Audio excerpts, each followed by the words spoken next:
बड़ा डाकू एनआरओ लेकर वजीर आजम बन जाता है। जराइम पेशा आदमी को वजीर दाखिला बना दिया जाता है। चेयरमैन पीटीआई ने आबिद शेर अली के वालिद की जानिब से राना सनाउल्लाह पर लगाए गए 18 कत्लों का इल्जाम याद दिला दिया। अमीनाबाद मोड़ पर लॉन्ग मार्च के शुरका से खिताब के दौरान चेयरमैन पीटीआई ने चोरों को मुसल्लत करने का इल्जाम दोहरा दिया। शहर इक़्तिदार में पहरा बढ़ा दिया गया। आधा शहर रेड जोन में तब्दील। 0 पॉइंट तक का इलाका लॉन्ग मार्च के शुरका के लिए ममनुआ करार दे दिया गया।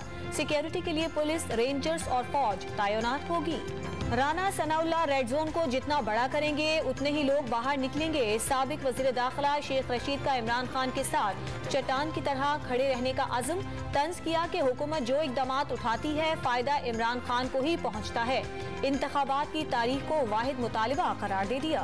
कल पंजाब में दाखिल होंगे, लॉन्ग मार्च का हिस्सा बनेंगे। पीटीआई रहनुमा अली जैदी की मीडिया से गुफ्तगू। शफाफ इंतखाबात को वाहिद एजेंडा करार दे दिया। वाज़ेह कर दिया कि चोर दरवाजे से आने वाली हुकूमत गैर कानूनी है और उसे जाना होगा। इमरान खान रात में कुछ और दिन में कुछ और कहते हैं। तर्जुमान सिंध हुकूमत मुर्तजा वहाब बरस पड़े। तंज किया कि जो शख्स सही से हल्फ नहीं पढ़ सकता वो बिलावल भुट्टो का मजाक उड़ा रहा है।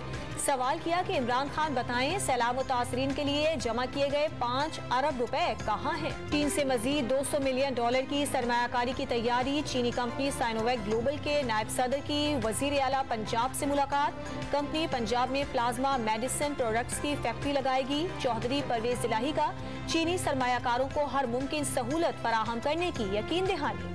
विफाकी हुकूमत ने अरशद शरीफ कत्ल की तहकीकात के लिए कमीशन बना दिया। विफाकी काबीना ने सर्कुलेशन के जरिए मंजूरी दे दी।